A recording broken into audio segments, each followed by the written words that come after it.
So again, my name is Lori Filippo. I'm the Assistant Director of Grad Recruitment. So thank you for joining us for the technology side of business.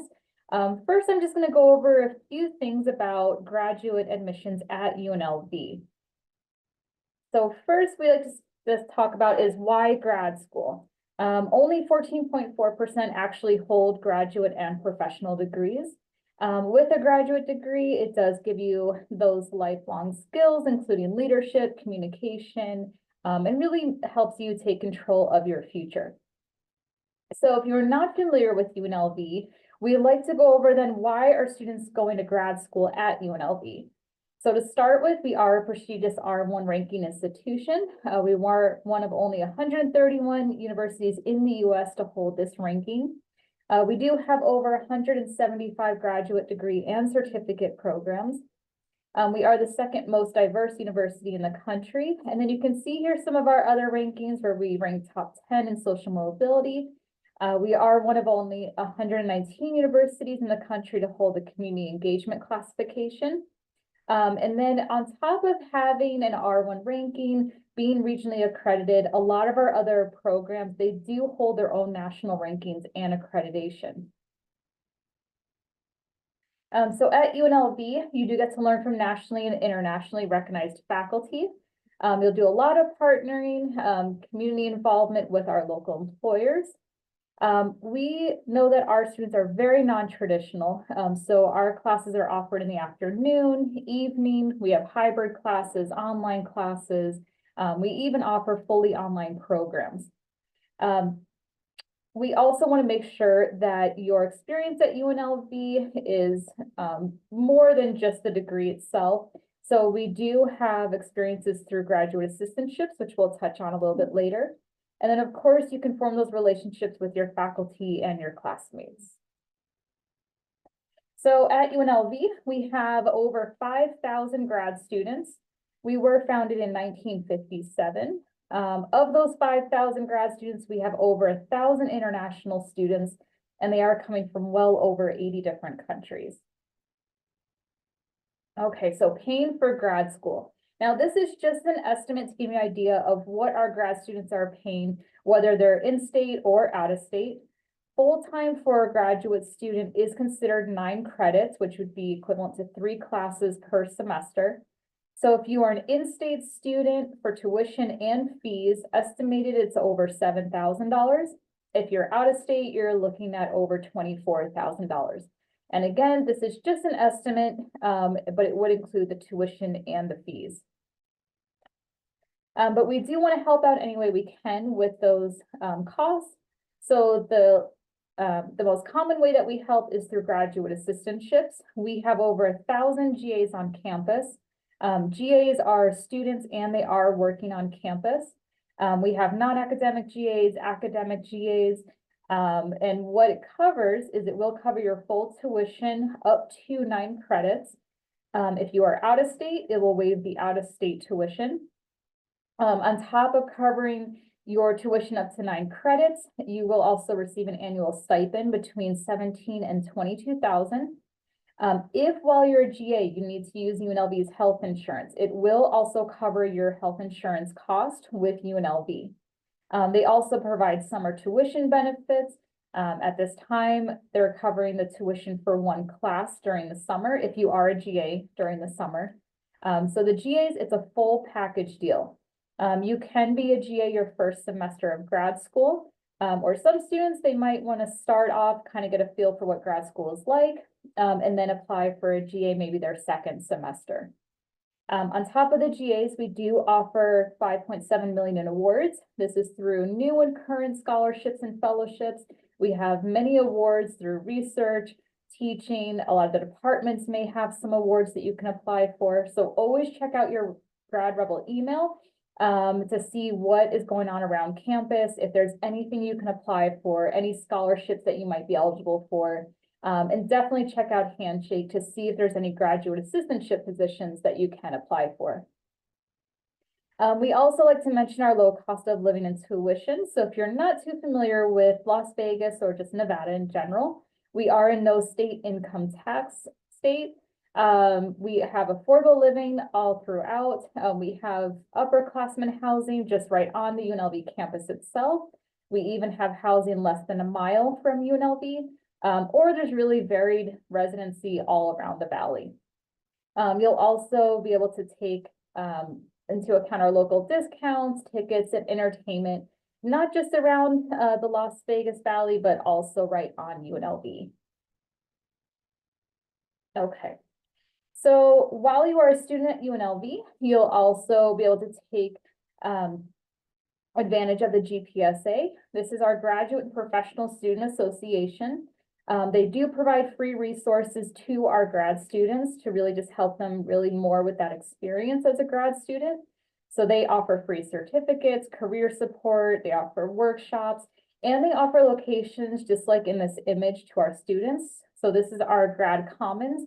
We do have two of them located on our campus. One is on the second floor of the library. The other one is over on the second floor of the Grad Rebel Gateway. So in this location, once you are a grad student, you'll just show the front office your Rebel card, and then they will give you access to all the whiteboards, technology.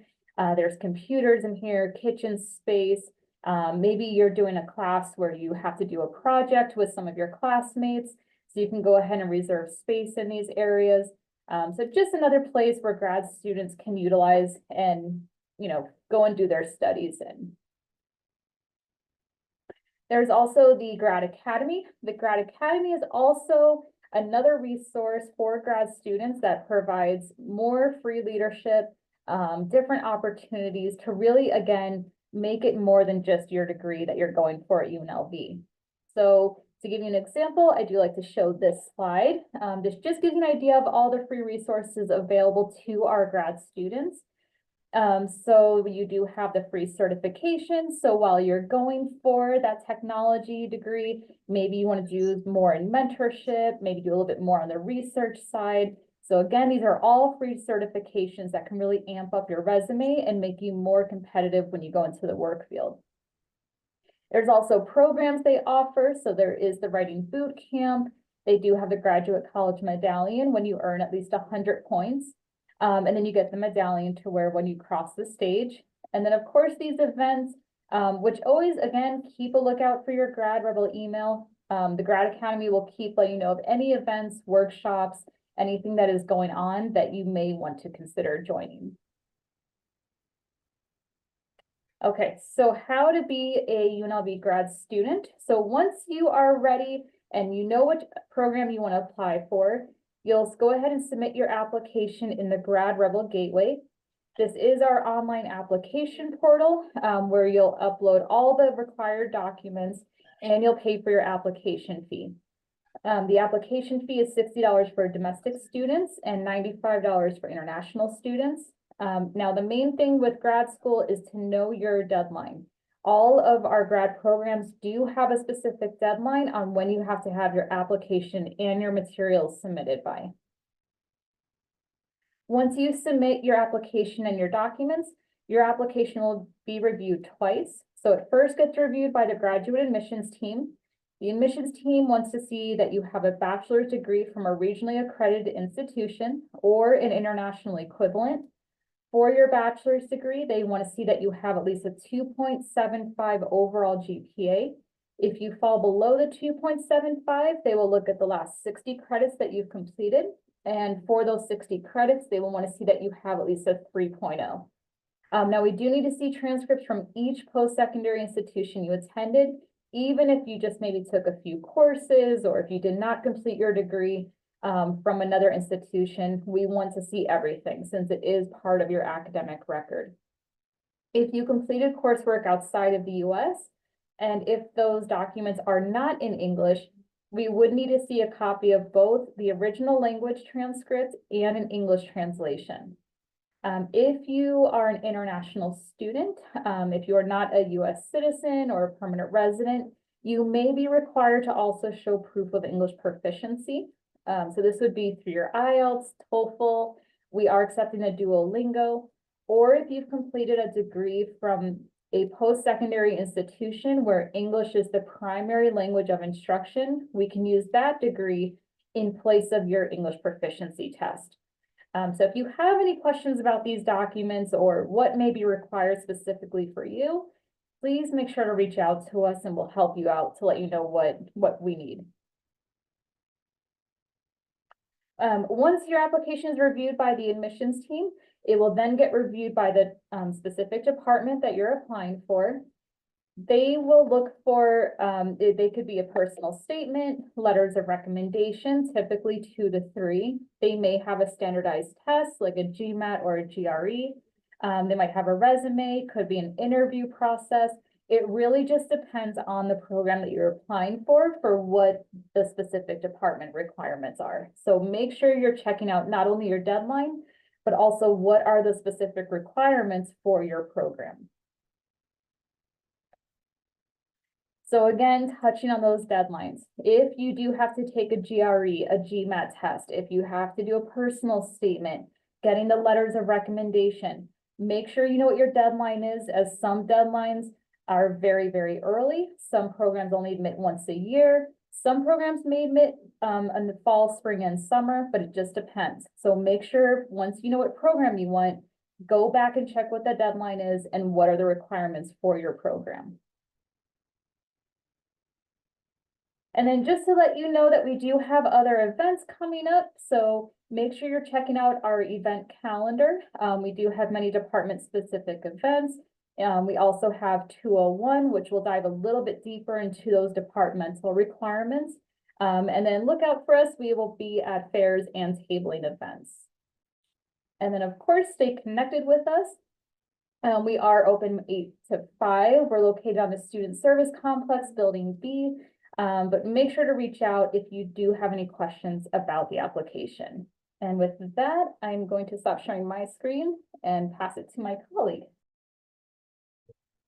Hi, everyone. We're going to talk a little bit about the technology side of business, and we have several different degrees that we'll be covering. We'll go ahead and get started with this section.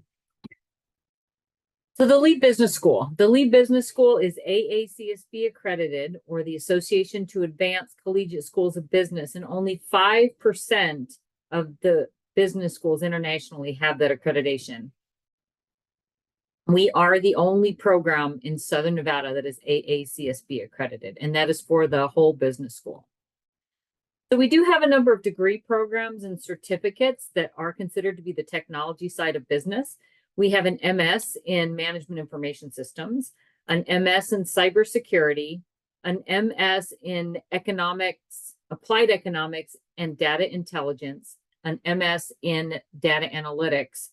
We have several dual programs as well, an MBA, Masters of Science in MIS, an MIS Cybersecurity dual, an MBA in Computer Science, and a Hotel Administration and MIS dual program. There's several certificates as well that can work to start kind of looking into particular areas. So let's say you did a certificate in cyber. Those courses may work towards the master's in cyber.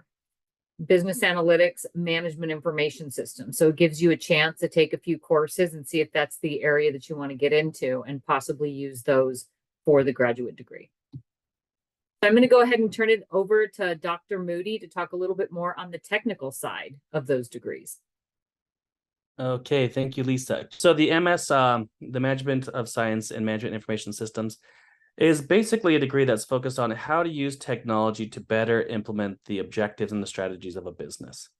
We recognize nowadays that most industries rely upon heavily, more or less to various degrees, technology to do their business. And so students in the MIS program will learn various aspects of technology and how it can be applied to help the business. It is a very generalist degree, meaning it doesn't specialize in just one thing. You're not going to come out of this and only be a programmer or only be a project manager or only be a systems analyst. We give you a little bit of all the different categories. So the MSMIS by itself is a 36 credit program, which means there's 12 classes that you take to complete it. But if you're doing the dual programs, as most of you are interested in, that gets slashed on down to 24 credit hours to get the MSMIS. And then the electives are just shared between the MBA and the MIS program. There are technically two tracks, thesis and non-thesis. And as the former graduate coordinator of MIS, I always advise students that if you're not planning to go on and get a PhD, just do non-thesis track. Thesis track, you have to engage in a very traditional, what I call the older business school approach in writing an academic focused research paper and engage in data collection and write that up. And it really is very applicable if you want to get a PhD. But outside of that, it's not the research or process or things that you would do in a business setting. So nowadays, 99% of our students are doing non-thesis track anyways. And then we hold an information session usually once a year saying, hey, if you want to do a PhD, this is what it's like. And if you like that, then we say, hey, you should roll into the thesis track and engage in research before you end the program. Typically, students take 2 or 3 years because, as Lori was saying, the business school is a very part-time program for the graduate studies. We recognize that a lot of our students are working full-time, so all classes are held in the evening for any in-person component. So students are usually taking 1, 2, or 3 classes, and you come once or twice a week, 5:30 to 6:45 twice a week, or once a week from 7 to like 10 o'clock. So most students taking only 2 or 3 classes. It takes 4 to 6 terms, depending on how many you're doing. And there are some classes that are offered during the summer also, but typically students are there for 2 to 3 years.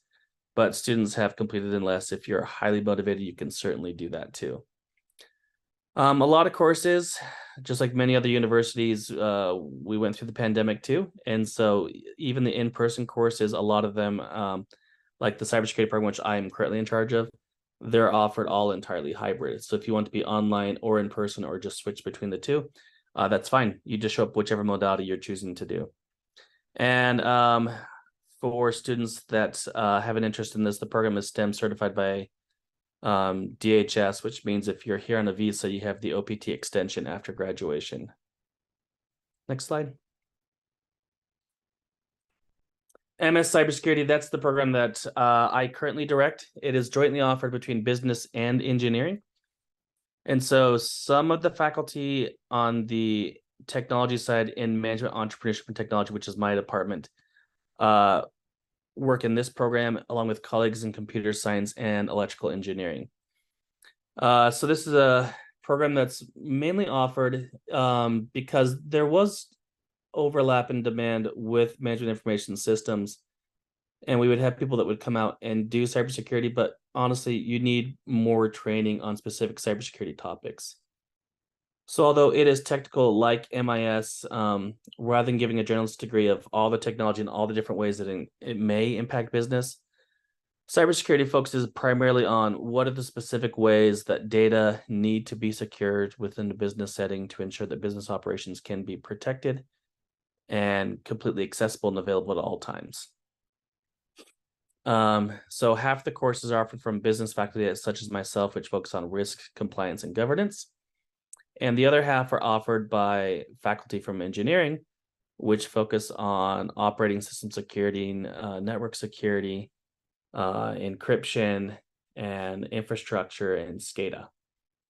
Now, if you don't know what those are, that's fine. We cover that in all those classes. And then we also have one class on analytics and cybersecurity, because a lot of cybersecurity these days is done with analytics tools. And as it says down here, this can be completed entirely online if you so choose. And like MIS, this is a STEM certified program. So if you're here on a visa, you have the OPT extension for a longer 3-year period. Next slide. No one's stated interest in this or in this, but I'll just say there are 2 different analytics programs that are offered at the university, which can teach you within your industry space how to analyze data using the appropriate statistical techniques. The MS Applied Economics and Data Intelligence is a one specifically within the business college, which uses the technical tools from IS, faculty in the Management, Entrepreneurship, and Technology department, and economics as the statistical background. And then the MS Data Analytics program is a university-wide program between half the colleges on campus, and CS faculty and IS faculty teach the technology backbone here. And then you pick math, which fits upon your appropriate area, because you have students from all sorts of different colleges. And you would learn how to do analysis, analytics in that particular area. Sorry, Next slide, Lisa. Thanks. All right, dual MBA MIS program. And as most of you said, this was one of the main things that you were looking at. And honestly, this is a quite good value bang for the buck. UNLV is already pretty cheap when it comes to higher education. Nevada keeps us that way. But this further makes it a great deal. Usually, if you're getting just the MBA program, it's 42 credit hours, I believe. Lisa will correct me if I'm wrong there.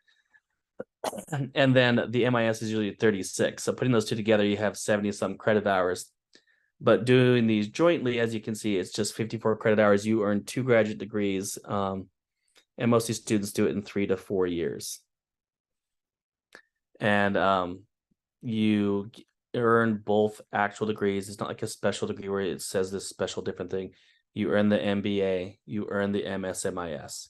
We're able to cut down on the required credit hours merely because we know that you're taking enough graduate courses to learn content that we require. And so the elective requirements between each is just able to be cut down significantly. Page. The MBA side is very typical right now. It's been this way, and it's like this way at many different schools. You learn some basics of accounting, leadership, finance, decision-making, markets, economics, and some data. Very straightforward, all the basic core disciplines within the business. And then the MIS side, we have a pared down version of how technology impacts the business. We drop some of the more technical classes because you may not have to know how to do networking or coding. So we cover project management, technology strategy, system analysis. Electronic commerce has actually been relabeled to technology management and innovation. So that's about how to manage innovation as it occurs within your industry.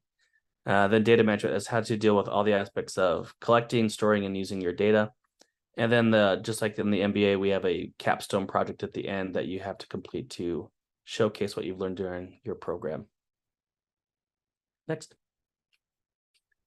And like MIS, there's also a dual. They have a dual with MBA. There's also a dual with cybersecurity because MIS is pretty versatile in how it can be applied. There's a lot of overlap between just the general IS function and cybersecurity. In many organizations, they reside under the same executive. Sometimes they do not. But the whole idea between the dual here is that maybe someone who wants to be in cyber wants to know a large or broad scope of how is technology being used and implemented within a business. So this type of person would be someone who likely is wanting to specialize within cybersecurity. Perhaps they want to have a goal of going higher up in the echelons of the business and management groups within the company. But this person will have a more well-rounded education about not just how to secure data, but then how to more appropriately apply technology to make sure the business functions well. So they'll have a broader, more business-centered view in relation to cybersecurity. And like the dual program, you complete each with less required credit hours. Overall, it requires 48, as opposed to each program, which requires 36 credit hours. Next. The MS side, unlike the dual with MBA, it requires some of the more technical classes because you do need to know how data is shared and transmitted across computers and networks. So a slight change on what courses are required here. The strategy class is changed. They're not required on the cyber side because the cyber side has its own strategy courses, but otherwise the courses are then the same across them. Next slide. Cybersecurity side, we don't change the requirements. The MS Cybersecurity requires all of these exact same courses too. In the dual program, we just drop the electives. So this covers the basics of how to secure the computer at the operating level of the computer itself, how to be comfortable with so a lot of applications that you use nowadays, we have what's called a user interface. So you can see and interact with graphics with the program. A lot of security tools, they just don't have that pretty wrapper on top. And so you actually, as you've probably seen in TV shows and movies, the cyber person who's sitting there on a keyboard and typing away and you see all these texts on the screen. That is actually what the applications look like. They're text-based and you're talking with the computer that way. There's no point and clicks and mouses and icons. So that covers those kind of components. 701 is about wireless and network protocols. 702 is about analytics. 703 is about the actual systems that run industrial networks, water, power, utilities infrastructure. So kind of the underlying utility grids that we rely upon. And then 704 through 706 is more on the managerial side of risk and governance and the people. Next slide. Dual with computer science. This was created a couple of years ago, just like the dual with MIS. This is more the student who wants to be more heavily involved on the business side of the development and creation of software. There's not a lot of students who do this, but those that do come through, it's usually because they are interested in either starting their own business or working in the business scope of software as the service of the company.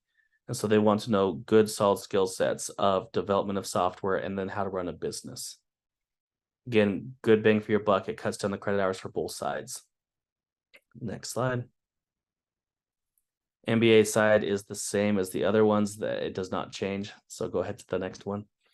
And the computer science side, computer science has always been this way. They have very few prescribed classes for how to complete their program. They're a very traditional academic program, which is you need to select an advisor, and the advisor has to agree to work with you on a specific topic or idea. And then you create your coursework with that advisor, and during that, you'll be creating usually a code project, or it could be an academic research paper, also a formal dissertation or thesis, which would be your master's project, to just show your culmination of what you learned during that program, which is entirely created by you and your advisor. It's very individualistic. And you can only apply for that dual with with CS if you have a bachelor's in CS or electrical engineering. They do require that undergraduate education in computer science. Dual with hospitality and MIS. Hospitality programs is one of the best in the world. So we have lots of students coming around the world to come to that program. And one of the big components of hospitality and gaming these days is the reliance and use of technology. It's actually one of the required classes is technology in the hospitality space. And so several of those students, after they take that class, they become interested in the technology side of hospitality, and they say, oh, I'd like to learn more. And so this program was created to allow those students who want to be more on the technology side of hospitality, and thus they come and earn a degree with the very acclaimed hospitality program and then with our program here in the MIS side. Next. HOA side, it is the same required classes as you have for their program. They cut down the technology class, I believe, is what they don't require in that side anymore, because you get it on the IS side, and then less electives. Yes, MIS and cybersecurity both do not require prior technology degrees. MIS is quite clear in the application that they will take anyone. We've had some of our best students be undergrads in philosophy or history. In cybersecurity, we will take anyone also. We do say there is a preference for those that have a technology background, but we don't require it. So if you're lacking it, we have kind of a boot camp course we put you through in the summer that gives you all the basics so that when you go through the technical classes, you at least know what they're talking about so you can keep up, but it will require some extra work. MIS and cybersecurity are both broad fields. It's not like where you go into computer science and you will come out being a software developer. They have very non-technical to very technical in both of those fields. So that's why we allow anyone to come in, because you can come out and do some technical, a lot of technical, or no technical, depending on what career path you like to do within the field. Did that answer your question, John?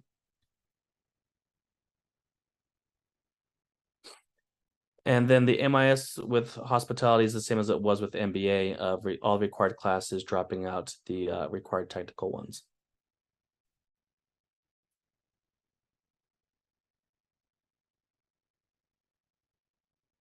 This is not for me, so I'm handing that back to someone. Thanks, Dr. Moody. So we do have a little bit of an estimate, and each program is different, whether you do a single master's degree or you do a dual program, if you do cyber alone. But this kind of gives you an idea of what you could spend on your degree. And there's definitely a big return on investment in all of those different programs. Would recommend looking at the programs that you're interested in and find out which one will work best for you. Can I chime in for one thing there? Yes. I will note that MIS has a differential tuition that just went into effect, so it is slightly more expensive than other programs. So for every credit hour you take MIS, there'll be $100 credit fee on top of that. So the estimates go up for a little bit for MIS. Again, still a great bang for the buck.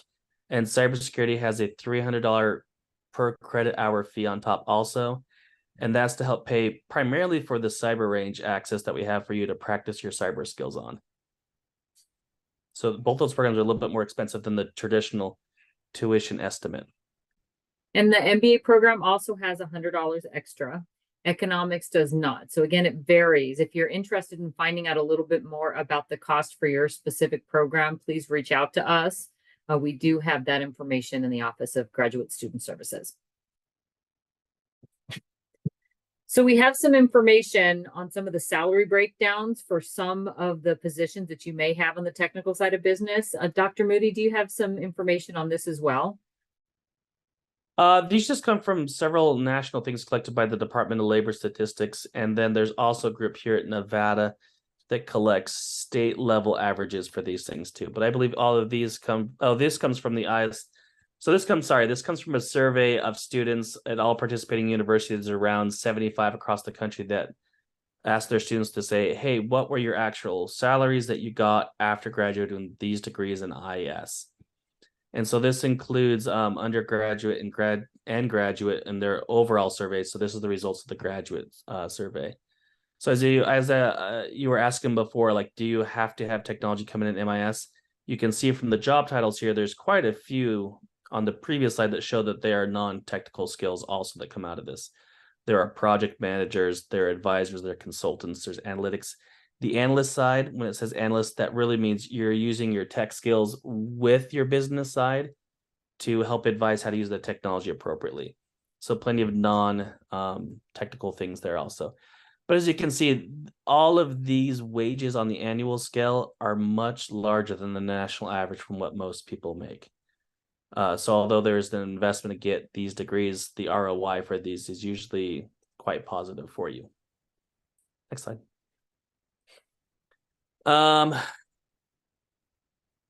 Again, some more information about how this pays across different industries. Showing that, some industries pay on average a little bit less, as we've all known that, for example, government tends to underpay. But they provide more job security and more benefits over the long term. And then the overall cost for how much they pay depends upon the size of the organization also. And then this is from the U.S. Bureau of Labor Statistics, though I was referring to the national statistics they capture. Some of the most fastest growing jobs come from the tech sectors. And why? As I said in the very beginning, more and more of our reliance and things that we have today, different industries, different companies, to rely more and more upon software, hardware, and the use of these things, or the technology applications within business. So as a result, people to run these things are needed more and more. So large growth and large percentage of growth over time. Best ranked job by US News: software developer, cybersecurity, and IT manager. So quite well liked across the board. And this is from Glassdoor. Again, I would say this is why I like the survey from Temple better, because they'll show the actual salaries. Glassdoor tends to have a positive bias because it relies upon people who choose to opt in to report. And so they tend to be a little bit higher, but it shows on average a much higher pay when you come out of these technical degrees than compared to other degrees you could get at the graduate education at the university. So why UNLV MIS program? First and foremost, we have shown really high placement. And you might be surprised by that. I know the grad college usually is and says, what's your placement rate? We're like, oh, well, we're above 80, 85%. Like, how do you do that? There are a lot of tech jobs here in the Valley. And the biggest problem that the tech executives have here locally is they cannot find enough tech talent. And so a lot of time they have to hire from a different company or different units, different folks that are out of state, and they have to bring them into state. And the turnover rate of these individuals after 1 year is 50%. That is costly. It does not work well. So therefore, when they find local talent who has the skill sets like our graduates do, they get hired because they're not worried about them leaving. They're already here and show that they will live in Vegas. They don't need to leave. So there's been a huge demand. looks like some of these numbers may have not have been adjusted yet due to the COVID shutdowns that happened, because I see it from 2019. But we place rather well, and the average salary, again, for here, we're a little bit more deflated compared to the national average because the cost of living here is less than the national average. So our average salary is a bit low. So that's a little bit, thank you, Dr. Moody, for sharing that, a little bit on the opportunities for some of the students that have gone through the program, and you may be able to relate to some of their experiences as well. So I wanted to turn it over to Marlena, who just finished her MBA, to talk a little bit about her experience. Yeah, thank you, Lisa. So hi, my name is Marlena Getlin. So as Lisa just said, I finished my MBA in fall of 2023. And although I didn't do a dual, I had the option of taking different electives offered at Lee Business School. So I took a few MIS courses, I took a few accounting courses, and then as well as MGT. So that's the Management, Entrepreneurship, and Technology. So it gave me that option of taking like holistic business courses. And then just reflecting back on my journey, some things that I've enjoyed being a graduate student are connecting with students in different degrees. So in those elective courses, you have students from the MBA program, from MIS, from cybersecurity. So you're allowed to talk to those students about what interests them, and possibly if you're interested in adding a dual degree later on, because you can start in one program and then add that dual from there. And also the dedicated graduate student lounges at UNLV. I know Lori mentioned two of them. So there's one at the grad college in the Lead Library, but as a Lee business student, there's also a third graduate lounge, and it's in the BEH building on the second floor. So Lee Business School students have the option of just connecting in our college space. And then lastly, as a working professional, you have that opportunity to choose different course modalities. So when you're registering for classes each semester, you could pick hybrid, in person, or online. So it's sort of at your own pace, sort of. For the MBA, I was able to take 2 or 3 classes a semester because I was working full time. So that really helped me, that I was able to balance work life as well as school life. So yeah, pursuing a graduate degree has been really transformative chapter in my life. And if you have any students experience questions, I'm happy to answer any of those. Thank you, Marlena. So a little bit more about the experience at the Lee Business School. We have a career and professional development office that assists students where they're at in their career. We have some students that are coming back and they're retooling, changing industries or changing job areas. And our career services office is able to work with students in that space, and also students that are continuing on with their undergrad and then doing a master's that have less experience, to assist them with where they are in that job search process. So definitely a great opportunity. I know we like to start talking about careers early and not waiting to the last semester, so that you can plant a lot of seeds and get that great opportunity once you graduate. UNLV also has a main career services center. They usually have different career fairs throughout the year, as does the different areas within the business school. So a lot of opportunities to connect with companies that are hiring. A couple of other opportunities that our students have. We have a variety of student associations. We have an MIS Society, an MBA Student Association, Rebel Venture Fund. There's a lot of different organizations depending on what you're interested in.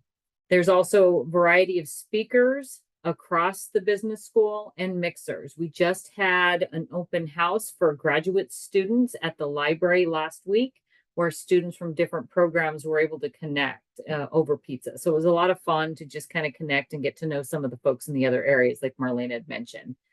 Rebel Venture Fund is another one of the student associations. That program allows students to look more at the entrepreneurial finance space and get involved there. And also international trips. This picture was an international trip to China. It was pre-COVID. Last year, we went to Italy. And this year, we're looking to go to China. So that is, I'm sorry, Chile. That is an elective depending on the program, whether or not that'll work toward an elective.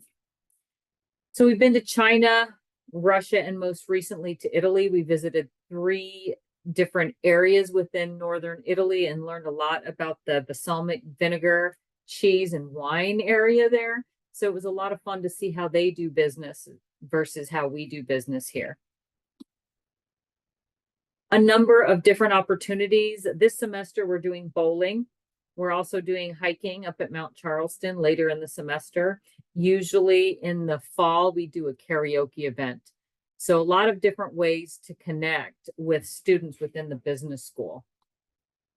We also do company visits. This first picture was in the VA hospital. One of those students actually secured a position from that business visit. This semester, we are going to the UFC. And after that, we have a mixer at a close by restaurant. President's Innovations Challenge for the last 2 years. They're working on the 3rd annual President's Innovations Challenge. And that is a great opportunity for students to look at different ideas for businesses and see if they can bring that to fruition with some support from winning the President's Innovations Challenge. We also had a visit at the Blackfire Innovation Center. They have a lot of resources for students there. It's just a great facility. They have Rebel Fords that also works with students to advance business ideas. So we do have some testimonial videos from students within the different programs that you can scan this. And this presentation will be sent out within the next week. So you'll be able to recap on some of those degree programs that you may be interested in.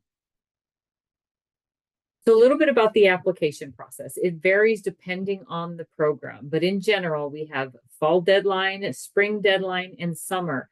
Not all programs admit for each of these deadlines, so it depends on the program. If you'd like to schedule a meeting to talk to Marlena or myself, we'd be able to walk you through that application process.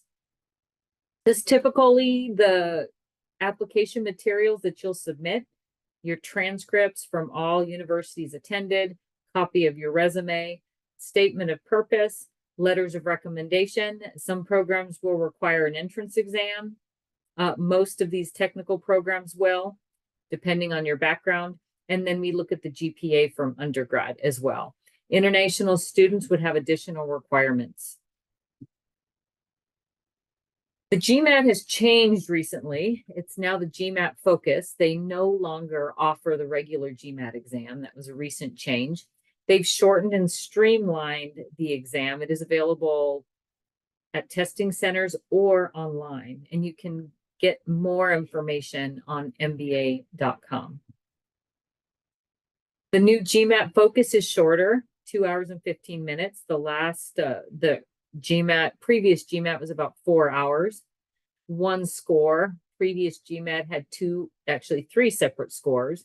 They removed the essay section, and you're able to change your answers on this new test. So it is an expensive investment, $275 for the test. So you want to make sure you take sample tests if you're going to be taking the GMAT exam for your program. Definitely take advantage of the free resources before going in and taking the test. Some programs will also accept the GRE. This has been recently revised as well. So you have those options. Definitely reach out to us to find out a little bit more about the program you're interested in, which would be required for that. This is a little information about our Office of Graduate Student Services. So if you have any questions, please reach out to us. We're happy to help you move your application forward.